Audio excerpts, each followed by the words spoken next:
നമസ്കാരം, ഏവർക്കും post market റിപ്പോർട്ട്സുകളിലേക്ക് സ്വാഗതം.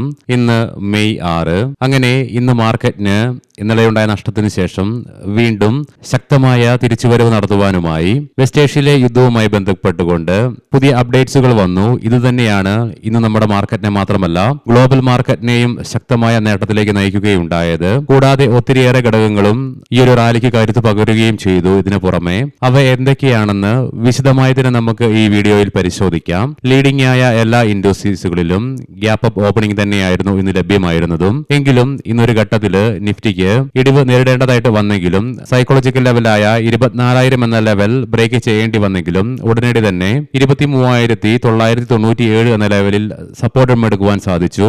മാത്രമല്ല ഇന്ന് ഭൂരിഭാഗം സമയത്തും മാർക്കറ്റ് കൺസോളിഡേറ്റ് ചെയ്യുന്ന കാഴ്ചയാണ് കാണുവാനായിട്ടും സാധിച്ചിരുന്നത്.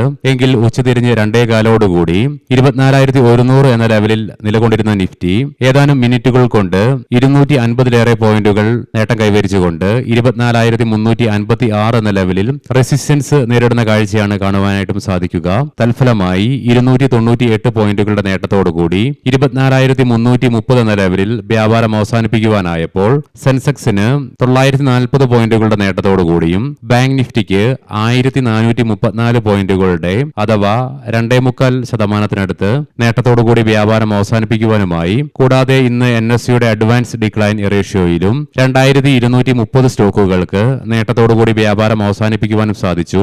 അതേസമയം ആകെ 737 സ്റ്റോക്കുകൾക്ക് മാത്രമേ നഷ്ടത്തോടുകൂടി വ്യാപാരം അവസാനിപ്പിക്കേണ്ടതായിട്ടും വന്നുള്ളൂ. ബോർഡർ മാർക്കറ്റ്സുകൾക്കും ഇന്ന് ശക്തമായ പ്രകടനം കാഴ്ചവെക്കുവാനുമായി. തൽഫലമായി നിഫ്റ്റി മിഡ് ക്യാപ്പിനും സ്മോൾ ക്യാപ്പിനും 2% നേട്ടത്തിൽ തന്നെ വ്യാപാരം അവസാനിപ്പിക്കുവാനുമായി. ഇന്ന് നിഫ്റ്റി 50-യിൽ InterGlobe aviation, Trent, Tata Motors passenger vehicles, Shriram finance, Asian Paints തുടങ്ങിയ സ്റ്റോക്കുകൾക്ക് ശക്തമായ നേട്ടം കൈവരിക്കുവാനായപ്പോൾ ONGC, L&T, Reliance Industries, Power Grid Corporation, NTPC തുടങ്ങിയ സ്റ്റോക്കുകൾക്ക് ഇന്ന് നിഫ്റ്റിയിൽ ടോപ്പ് ലൂസേഴ്സ് ആയിട്ട് മാറേണ്ടതായിട്ടും വന്നു. സെക്ടർ വൈസ് നോക്കുമ്പോൾ പവർ, FMCG, എനർജി തുടങ്ങിയ മേഖലകളെ മാറ്റി നിർത്തിയാൽ ബാക്കി എല്ലാ മേഖലകൾക്കും ശക്തമായ നേട്ടത്തോടുകൂടി വ്യാപാരം അവസാനിപ്പിക്കുവാനുമായി. Auto, media, private bank, PSU bank, realty, metal, pharma തുടങ്ങിയ മേഖലകൾക്ക് 1% മുതൽ 2% നേട്ടം കൈവരിക്കുവാനും സാധിച്ചു. തുടർച്ചയായി 5 ട്രേഡിംഗ് സെഷനിലെ ശക്തമായ നഷ്ടത്തിന് ശേഷവും കൂടാതെ ഇന്നലെ വീണ്ടും ഫ്രഷ് റെക്കോർഡ് ലോ $-നെതിരെ ക്രിയേറ്റ് ചെയ്യേണ്ടി വന്ന ഇന്ത്യൻ രൂപയ്ക്ക് ഇന്ന് ശക്തമായ നേട്ടം കൈവരിക്കുവാനുമായി. ഏകദേശം ഇന്നലത്തെ ക്ലോസിംഗ് ലെവലിൽ നിന്നും 68 പൈസയുടെ നേട്ടത്തോടുകൂടി 94.61 എന്ന ലെവലിലായിട്ട് വ്യാപാരം അവസാനിപ്പിക്കുവാനും സാധിച്ചു. NSEയുടെ ക്വാർട്ടർ 4 റിസൾട്ടുകൾ ഇന്ന് പ്രസിദ്ധീകരിച്ചു. സ്ട്രോങ് ആയിട്ട് വന്ന ക്വാർട്ടർലി ഏർണിംഗ്സിനെ തുടർന്ന് BSE, ഏഞ്ചൽ 1 തുടങ്ങി ക്യാപിറ്റൽ മാർക്കറ്റ് സ്റ്റോക്കുകളിൽ ഇന്ന് 3% ഉയർച്ചയും അനുഭവപ്പെട്ടു. വരുന്ന പുതിയ റിപ്പോർട്ടുകൾ പ്രകാരം AI അധിഷ്ഠിത സൈബർ ഭീഷണികളെ നേരിടുവാനായിട്ട് സെബിയുടെ ഭാഗത്ത് നിന്നും ഒരു ടാസ്ക് ഫോഴ്സിനെ രൂപീകരിക്കുന്നു എന്നുള്ള റിപ്പോർട്ട്സ് ആണ് വരുന്നത്. ഇന്ന് രാവിലെ നമ്മൾ കണ്ടിരുന്നു വെസ്റ്റ് ഏഷ്യയുമായി ബന്ധപ്പെട്ട് നടക്കുന്ന പ്രശ്നങ്ങൾ മൂലം വിവിധ ബിസിനസ്സിലും കൂടാതെ എയർലൈൻ മേഖലയിലും അനുഭവപ്പെടുന്ന പ്രതിസന്ധിയെ മറികടക്കുവാൻ കോവിഡ് സമയത്ത് ഇന്ത്യ ഗവൺമെന്റ് നൽകിയ ക്രെഡിറ്റ് ലൈൻ ഗ്യാരണ്ടി സ്കീം ഏകദേശം $1.9 ബില്യൺ മൂല്യം വരുന്നത് നടപ്പിലാക്കുവാനുള്ള അനുമതി ഇന്നലെ ചേർന്ന ക്യാബിനറ്റ് നൽകിയതിനെ തുടർന്ന് ഇന്ന് സ്പൈസ് ജെറ്റ്, ഇൻഡിഗോ തുടങ്ങിയ സ്റ്റോക്കുകളിലും 4% ഉയർച്ച ഇൻട്രാഡേ ബേസിസിൽ അനുഭവപ്പെടുകയും ചെയ്തു. അതേസമയം ഗ്ലോബൽ റേറ്റിംഗ് ഏജൻസിയായ മോഡീസ് ഭാവിയിലെ ആഗോള ആഘാതങ്ങളെ നേരിടുവാൻ ഇന്ത്യ മികച്ച നിലയിലാണെന്ന് വിശേഷിപ്പിക്കുകയും ചെയ്തു. ഇനി നമുക്ക് ഇന്ന് നമ്മുടെ മാർക്കറ്റിനെ ശക്തമായ ഒരു നേട്ടത്തിലേക്ക് നയിക്കുവാൻ ഇടയാക്കിയ ഘടകങ്ങൾ എന്തൊക്കെയാണെന്ന് വിശദമായി തന്നെ പരിശോധിക്കാം. ഇന്ന് അവസാന അരമണിക്കൂറിൽ എസ്പെഷ്യലി ഓപ്ഷൻസിലൊക്കെ ട്രേഡ് ചെയ്യുന്നവർക്കറിയാം പ്രീമിയംസിലൊക്കെ അതിഭീകരമായ ഷൂട്ടപ്പ് തന്നെയാണ് പുട്ട് സൈഡിലേക്കും കോൾ സൈഡിലേക്കും നടക്കുകയുണ്ടായത്. നാളെ എക്സ്പയറി നടക്കേണ്ട സെൻസെക്സിന്റെ വീക്കിലി എക്സ്പയറിലും പ്രീമിയംസ് ഒക്കെ ഹ്യൂജ് രീതിയിൽ തന്നെ ഷോർട്ടപ്പ് ആവുകയും ചെയ്തു.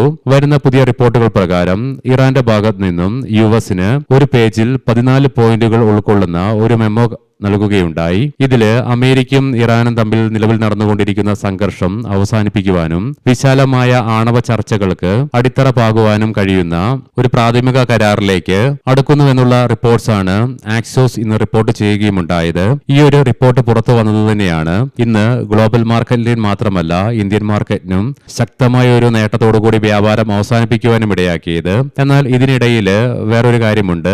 ഖത്തറിലെ US എയർബേസിൽ നിന്നും പൊങ്ങിയ US മാർക്കറ്റിന്റെ ഒരു യുദ്ധവിമാനം മിസ്സിംഗ് ആണ്. അതിനെക്കുറിച്ചുള്ള റിപ്പോർട്ടുകളൊന്നും ഇതുവരെ പുറത്തു വന്നിട്ടുമില്ല. മാത്രമല്ല ഇതിനെക്കുറിച്ച് ഔദ്യോഗികമായിട്ട് യുഎസിന്റെ ഭാഗത്ത് നിന്നോ ഇറാന്റെ ഭാഗത്ത് നിന്നോ ഒരു എക്സ്പ്ലനേഷൻ വന്നിട്ടുമില്ല.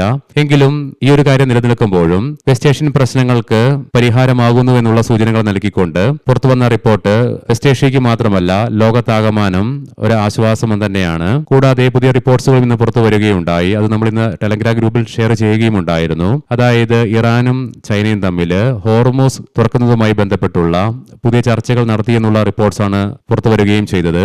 അതുകൊണ്ട് തന്നെ വെസ്റ്റ് ഏഷ്യയുമായി ബന്ധപ്പെട്ടുള്ള പോസിറ്റീവായിട്ടുള്ള ഡെവലപ്മെന്റുകൾ വന്നതിനെ തുടർന്ന് ഇന്ന് ബ്രെന്റ് ക്രൂഡിന്റെ വിലയിൽ 8.5%, ക്രൂഡ് ഓയിലിന്റെ വിലയിൽ 9.25% ഇടിവ് രേഖപ്പെടുത്തുകയും ചെയ്തു. ക്രൂഡ് ഓയിലിന്റെ വിലയിലുണ്ടായ ഇടിവിനെ തുടർന്ന് ഇന്നത് ഇന്ത്യൻ രൂപയ്ക്കും US ഡോളറിനെതിരെ ശക്തി ആർജിക്കുവാനും സഹായകമാവുകയും ചെയ്തു. കൂടാതെ ഇന്നലെ US മാർക്കറ്റുകൾക്ക് ശക്തമായ നേട്ടത്തോടുകൂടി വ്യാപാരം അവസാനിപ്പിക്കുവാനായതും കൂടാതെ ഇന്ന് വ്യാപാരം നടത്തിക്കൊണ്ടിരിക്കുന്ന യൂറോപ്യൻ ഏഷ്യൻ മാർക്കറ്റ്സിൽ അനുഭവപ്പെട്ട ശക്തമായ പോസിറ്റിവിറ്റിയും മാത്രമല്ല ഇന്ന് ഇന്ത്യ വിക്സിൽ ഏകദേശം 7% അഥവാ 6.92% കൂൾ ഓഫ് ആയിക്കൊണ്ട് വെസ്റ്റ് ഏഷ്യൻ പ്രശ്നങ്ങൾ തുടങ്ങിയതിനു ശേഷം ഇതാദ്യമായിട്ട് 17 എന്ന ലെവലിന് താഴെയായിട്ട് അതായത് 16.67 എന്ന ലെവലിൽ ഇന്ത്യ വിക്സിന് ക്ലോസിംഗ് രേഖപ്പെടുത്താനായതും ഇത് നമ്മുടെ മാർക്കറ്റിന്റെ ശക്തമായ നേട്ടത്തിന് ആക്കം കൂട്ടുകയും ചെയ്തു. ഇതിനെല്ലാം പുറമെ നമ്മൾ ഇന്ന് രാവിലെ പ്രീ മാർക്കറ്റ് റിപ്പോർട്ട്സിൽ കണ്ട പോലെ തന്നെ സെൻട്രൽ ഗവൺമെന്റിന്റെ ഭാഗത്ത് നിന്നും വെസ്റ്റ് ഏഷ്യൻ പ്രശ്നങ്ങളെ തുടർന്ന് ബിസിനസ് മേഖലയിൽ ഉണ്ടായ ക്ഷീണത്തെ മറികടക്കുവാനായിട്ട് 1.9 ബില്യൺ US ഡോളറിന്റെ ക്രെഡിറ്റ് ലൈൻ ഗ്യാരണ്ടി അവതരിപ്പിച്ചതും ഇന്ന് ബാങ്കിംഗ് മേഖലയ്ക്ക് ശക്തമായ നേട്ടം കൈവരിക്കുവാനുമായി തൽഫലമായി ഇന്ന് നിഫ്റ്റി ബാങ്കിന് 2.6% നേട്ടത്തോടുകൂടി തന്നെ വ്യാപാരം അവസാനിപ്പിക്കുവാൻ സാധിച്ചതും ഇന്ത്യൻ മാർക്കറ്റിന് ഗുണം ചെയ്തു. ഇനി നമുക്ക് ഗ്ലോബൽ മാർക്കറ്റുകൾ പരിശോധിക്കാം. ഇറാനുമായി ബന്ധപ്പെട്ടുള്ള പോസിറ്റീവായ റിപ്പോർട്ട്സ് വന്നതിന് ശേഷം യുഎസിലെ ഡോ ജോൺസ് ഫ്യൂച്ചറിൽ 1% അഥവാ 486 പോയിന്റുകളുടെ നേട്ടമാണ് കാണുവാനായിട്ടും സാധിക്കുക. യൂറോപ്യൻ മാർക്കറ്റ്സിൽ UK market 2.25%, France market 2.25%, German market 2.5% നേട്ടത്തിലാണ് വ്യാപാരം നടത്തിക്കൊണ്ടിരിക്കുന്നതും. ഏഷ്യൻ മാർക്കറ്റ്സിൽ പിന്നെ പ്രത്യേകം എടുത്തു പറയേണ്ട ആവശ്യമില്ല. എല്ലാ മാർക്കറ്റുകൾക്കും ഇന്ന് നേട്ടത്തോടുകൂടി വ്യാപാരം അവസാനിപ്പിക്കുവാനുമായി കൂടാതെ ഇന്ന് രാവിലെ 5%-ലേറെ നേട്ടത്തോടുകൂടി വ്യാപാരം ആരംഭിച്ച കൊറിയൻ മാർക്കറ്റിൽ നിന്ന് 6%-ലേറെ നേട്ടത്തോടുകൂടി വ്യാപാരം അവസാനിപ്പിക്കുവാനും സാധിച്ചു. കൊറിയൻ മാർക്കറ്റാണ് ഇന്ന് ഏഷ്യൻ മാർക്കറ്റ്സിൽ ഏറ്റവും മികച്ച പ്രകടനം കാഴ്ചവെക്കുകയും ചെയ്തത്. ബ്രെന്റ് ക്രൂഡിന്റെ വില 110.36 US ഡോളറിലേക്കും ക്രൂഡ് ഓയിലിന്റെ വില 92.27 US ഡോളറിലേക്കും എത്തിച്ചേർന്നു. ക്രൂഡ് ഓയിലിന്റെ വിലയിൽ ശക്തമായ ഇടിവ് നേരിട്ടപ്പോൾ ഇന്ന് ഗോൾഡില് ശക്തമായ ബൈയിങ് ആയിരുന്നു പ്രകടമായിരുന്നതും തൽഫലമായി ഗോൾഡിൽ 3.25% ഉയർച്ചയോടുകൂടി അഥവാ 144 പോയിന്റുകളുടെ നേട്ടത്തോടുകൂടി 4700.18 US ഡോളർ പെർ ഔൺസ് എന്ന നിലയിലേക്കും ഗോൾഡിന്റെ വില എത്തിച്ചേരുകയും ചെയ്തു. ഇനി നമുക്ക് ഇന്നത്തെ പ്രധാനപ്പെട്ട സ്റ്റോക്കിംഗ് ന്യൂസുകൾ പരിശോധിക്കാം. മുൻകൂട്ടി ഓർമ്മിപ്പിച്ചുകൊള്ളട്ടെ, ഇത് ഒരു ബൈ ഓർ സെൽ റെക്കമെൻഡേഷൻ അല്ല. KPI ഗ്രീൻ എനർജി പറയാൻ പോകുന്ന റിസൾട്ടുകളൊക്കെ quarter 4 consolidated year on year ബേസിസിലാണ്. കമ്പനിയുടെ പ്രോഫിറ്റ് ആഫ്റ്റർ ടാക്സിൽ 46% വളർച്ച ഇയർ ഓൺ ഇയർ ബേസിസിൽ രേഖപ്പെടുത്തിക്കൊണ്ട് 155 കോടി രൂപ റിപ്പോർട്ട് ചെയ്തു. റവന്യൂവിലും 40% വർധനവും രേഖപ്പെടുത്തി. അരവിന്ദ് ഫാഷൻസ് 14% ഉയർച്ച റവന്യൂവിൽ രേഖപ്പെടുത്തിക്കൊണ്ട് 5266 കോടി രൂപ റിപ്പോർട്ട് ചെയ്തപ്പോൾ നെറ്റ് പ്രോഫിറ്റിൽ 62% സിഗ്നിഫിക്കന്റ് ആയിട്ടുള്ള ഉയർച്ചയും രേഖപ്പെടുത്തി. കൂടാതെ ₹1.60 പെർ ഷെയർ എന്ന നിലയിൽ ഫൈനൽ ഡിവിഡൻഡും കമ്പനി പ്രഖ്യാപിച്ചു. സെൻ ടെക്നോളജീസ് ഇന്ത്യയിലെ ആദ്യത്തെ AI powered integrated anti drone system company launch ചെയ്തു. BL Kashyap and sons civil structural വർക്കുമായി ബന്ധപ്പെട്ടുകൊണ്ട് 180 കോടി രൂപയുടെ ഓർഡറുകൾ കമ്പനിക്ക് ലഭിച്ചു. വോഡഫോൺ ഐഡിയ 5 വർഷത്തിനു ശേഷം ശ്രീകുമാർ മംഗലം ബിർള കമ്പനിയുടെ നോൺ എക്സിക്യൂട്ടീവ് ചെയർമാനായിട്ട് നിയമിക്കപ്പെടുകയുണ്ടായി. HDFC ബാങ്ക് കൈക്കൂലി കേസിൽ HDFC ബാങ്ക് MDക്കെതിരായിട്ടുള്ള FIR ബോംബെ ഹൈക്കോടതി റദ്ദാക്കി. Hero motor corp scooter, electric വാഹനശേഷി തുടങ്ങിയവ ഇരട്ടിപ്പിക്കുവാനായിട്ട് 1500 കോടി രൂപയുടെ നിക്ഷേപത്തിന് കമ്പനി പദ്ധതി ഇടുന്നു എന്നുള്ള റിപ്പോർട്ട്സ് വരുന്നുണ്ട്. SPML infra 1 GW per hour battery energy storage പ്രൊജക്ടുമായി ബന്ധപ്പെട്ട് NTPCയിൽ നിന്നും 1128 കോടി രൂപയുടെ ഓർഡർ കമ്പനിക്ക് ലഭിച്ചു. Steel exchange India TMT bar വിതരണത്തിനായിട്ട് മിലിറ്ററി എഞ്ചിനീയർ സർവീസസിൽ നിന്ന് അംഗീകാരം പുതുക്കി ലഭിച്ചു. L&T ലോഹ ധാതു ബിസിനസ്സുകൾക്കായിട്ട് JSW സ്റ്റീലിൽ നിന്ന് കമ്പനിക്ക് 10,000 മുതൽ 15,000 കോടി രൂപ മൂല്യം വരുന്ന ഓർഡറുകൾ ലഭിച്ചു. ഏവർക്കും ശുഭരാത്രി നേരുന്നു. നാളെ രാവിലെ പ്രീ മാർക്കറ്റ് റിപ്പോർട്ട്സുമായി കണ്ടുമുട്ടാം. നന്ദി, നമസ്കാരം.